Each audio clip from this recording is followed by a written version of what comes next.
station. This is KTRK TV. How do you hear me?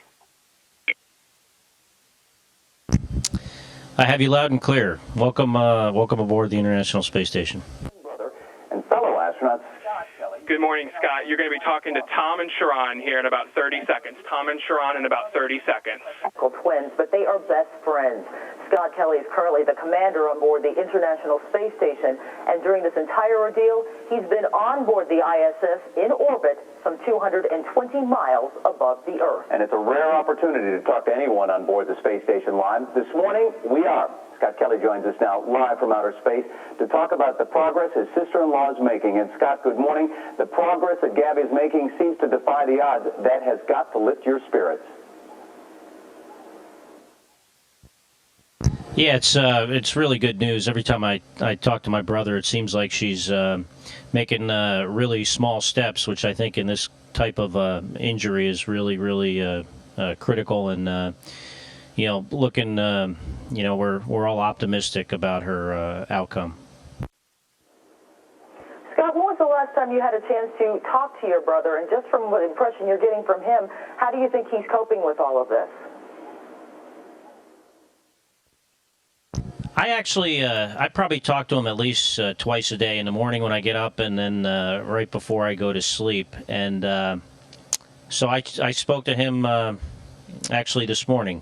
And I think he's coping as well as you can in this type of situation. Certainly it's very, very difficult, but I think he's doing as good as you could expect anyone to do.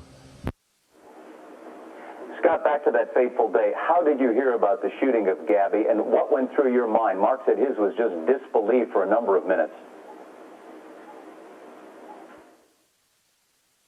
Well, I got a call from the control center in Houston that the chief of the astronaut office, Peggy Whitson, was going to give me a call in a few minutes on a private space-to-ground channel. And when you hear that, you're kind of, expecting bad news to get a call without any heads up to have Houston tell you that the chief of the astronaut office is going to, call you soon. And, I talked to her a couple of minutes later, and she, told me that, Gabby had been shot, and, there were certain unconfirmed reports of things, and that was that. It was a pretty quick conversation. Now, when you started getting those first initial reports, had you heard, like some people initially had, that she had died? And what was your first reaction when you may or may not have heard that? Well, I told Houston as soon as I got the word that I wanted to hear any news that the news was reporting, and they complied with my request. So they told me, and again on a private channel, the tragic news that was, fortunately turned out to be incorrect. So, I had heard that, and I knew it was unconfirmed. So. It was, of course, a horrible thing to hear, but I still hope that, since it wasn't confirmed, that it wasn't true, and it turned out, that was the case, which was, fantastic news to eventually hear. Scott, you two are best friends. Has it been frustrating to be 220 miles above the Earth and not be at Mark and Gabby's side? Well, certainly, Tom, I would prefer to be there with Gabby and my brother and other friends and family, but I don't get easily frustrated, and I recognize that the best thing I can do in my situation, which is here on the space station, is to just continue to do my job, do it as best as I know how, and then to support my brother in how I can support him from here, and other friends and family, which is frequent phone calls. I call him often. I call my kids more often than I was able to talk to them, and so it's not really frustrating. I kind of understand that's these are the cards we're dealt, and we have to live with them. Now, you mentioned how you were able to talk to your family more often because of this, especially your children, and both of you having 2 children. How have they been able to cope with this, and how have you been able to communicate all of this information to them to keep them calm?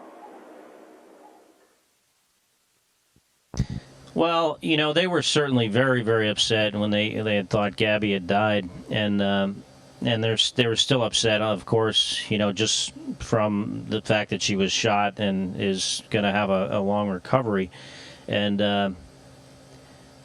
so I talk to them often, and kids, fortunately, I think are somewhat more resilient in a lot of ways than adults, and they're doing better, and they certainly care for her, and are upset about it, but I think they'll be okay. NASA, Scott, as you know, has named a backup commander for STS-134, but knowing your brother, knowing Gabby, do you think Mark will be on that mission? I don't know. It's possible, and it's also possible that he might not be. It's a decision that he'll make in consultation with the astronaut office and other folks at NASA, and there are a lot of things to consider, but I think he'll make the right decision, and I think he'll also weigh what Gabby would want in this scenario, and I think we'll know something about that in a couple of weeks, within a few weeks from now. And we can only imagine just how difficult this probably is for you to try to cope being so far away, as you've mentioned, and try to continue your training and all of that. Can you give us any idea on just how NASA may have helped to prepare you for all of the training that you've been doing, but prepare you for something like this? Well, we have, prior to flight, we have training in how to cope with these kind of situations, and although you hope never to experience one, we have had something like this. We have had people experience death of family members and such in the past. So I think the training helps with that, and there's a lot of avenues for communication, not only with your friends and family, but we have frequent conferences with psychologists and psychiatrists, just as a matter of course, as a matter of being in this isolated environment. So there are avenues for us to talk to people if we need to in this type of circumstance. Scott, one final question, and that is, I found your statement very interesting, that you look out the window of the space station every day and you see that peaceful world, and yet when you get in close, there are these kinds of things that can jar anyone. Your feelings now as you face the recovery of your sister-in-law and help your brother along? It's like I said, it's a horrible tragedy. It's definitely, it's definitely been sad. A little bit of anger, but I think in time people get over that. What I would like to try to focus on, the more of the positive things, and maybe give a little bit of positive advice. And what we do here in space is incredibly challenging, and our country faces a lot of challenges. And the way we deal with challenges in this kind of environment, doing things that are very, very difficult, is through teamwork. And I'd like to see maybe more teamwork, with people, not only in our government, but everyone in meeting the challenges our country faces. So, hopefully, if anything good can come out of something like this, it's that we learn to work better together. All right, Scott Kelly live in the space station. Much more in our later newscast. Thanks, Scott. All right, and that's all for now. We're going to join GMA in progress and have a lot more, of course, with Tom. Station, this is Houston ACR. That concludes the KTRK portion of the event. Please stand by for a voice check from ABC Primetime. Station, this is ABC Primetime. How do you hear me? I hear you loud and clear. Welcome aboard the International Space Station. Thank you so much, Commander Kelly. Thank you very much for talking with us, so I'll begin now. Your brother told us that you call 5 or 6 times a day. What is it you most want to say to him in this moment? Well, during difficult situations, I think it's important to have frequent contact with your family members and people that you're close to. And my brother and I are very, very close. And I think it's it's good for him, for me to be talking to him, and it's also good for me. So I think it's a kind of a two-way thing for us, that it's somewhat comforting to both of us. And just the way the technology works on board the space station, he can't call me, so I have to call him, and I've been doing that fairly frequently. Is there a word, a sentence that you say to each other in tough times? We're not that touchy-feely kind of people, and so when I call, I just ask him. Usually the first thing is how's Gabby, and then how are you doing, and we just talk about mostly her and her condition, but other things like we normally do. So no, I wouldn't say there's any specific sentence that thing that I say to him every time to try to make things better for him. I just want to note that 200 miles up, I've been accused of a touchy-feely question.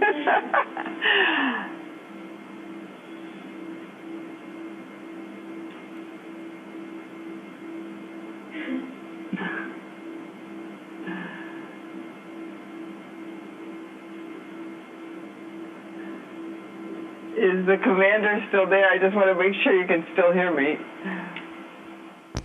Yeah, I can hear you. I didn't know if you maybe you might have been cut out. I didn't know if you had if there was another question on that. Oh, okay, good. No, you issued a statement, a very moving statement, at the end of which you said, we're better than this. We must do better. What did you mean?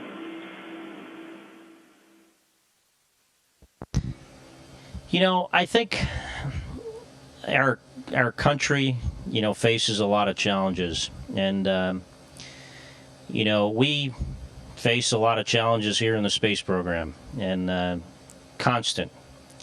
And the way we deal with those and the way we overcome them is through teamwork. And I think, I think in America today, with all the challenges we do face, we need to show more teamwork. And I think, that works. And I think it'll help us, not only get past things like this, but, see a better future for not only ourselves, but for our children and those who come after us. I know that in sheer human terms, there are a lot of people who imagine that at this moment it must be so difficult for you not to be here, that you must wish in 1,000 ways you could simply walk out a door and come back. Is that true?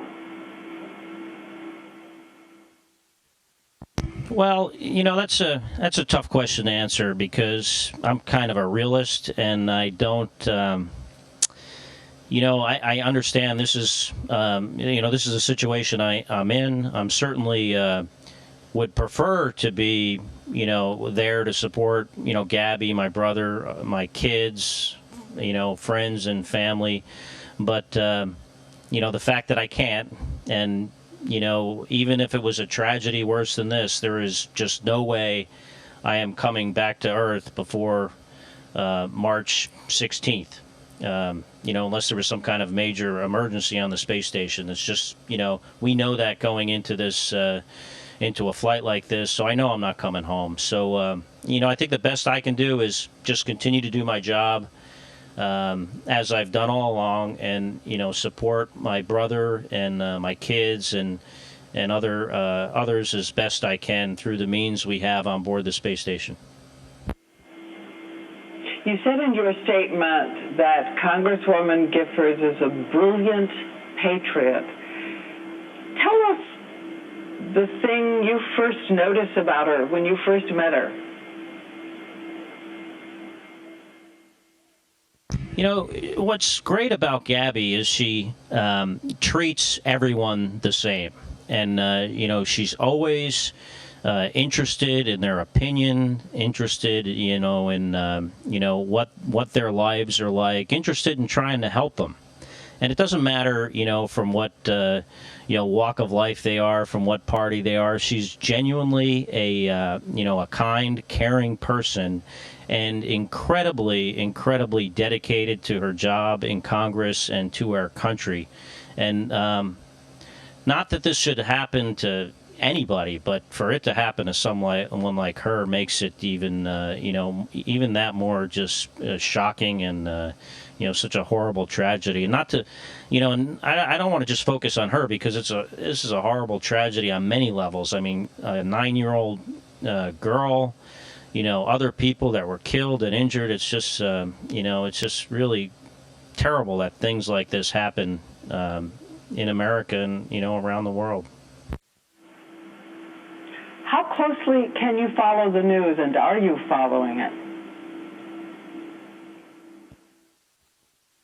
You know, normally the ground sends up, I've asked them to send up the news on the weekends prior to this, only really as a precursor, such that the connection is made so I can watch Houston Texans football games on Sunday. So generally I would have the news because they had to put something on the television.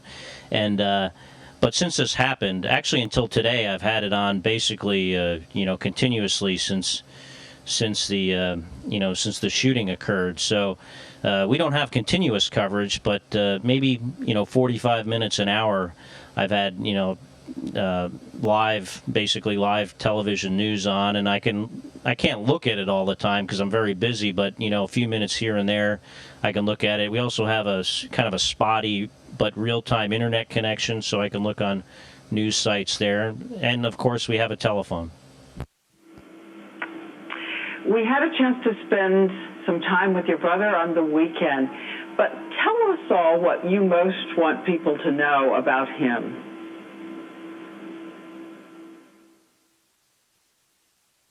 Well, he's very dedicated to, you know, his wife Gabby and his kids.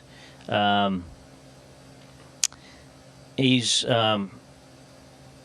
very focused when it comes to dealing with things like this. So I think, you know, it can only help Gabby to have someone like him kind of, you know, interfacing with the doctors and other people to, you know, enhance her recovery. And, you know, he's just good at dealing with, you know, these types of crises. And I think, you know, he's probably, you know, certainly he's hurting, and it's, you know, there's a lot of grief and sadness involved, but also he's very focused. And I think, you know, I think he'll be okay in the long run, and especially as Gabby continues to improve. Commander Kelly, we thank you so much. We wish you a safe return, and we thank everyone on the station, and thank you, Houston. Well, you're welcome, Diane. It's good to be able to join you today. Thank you. See you back here on Earth. Thank you. Station, this is Houston ACR. That concludes the event. Thank you. Thank you, KTRK TV and ABC Primetime. Station, we're now resuming operational audio communications.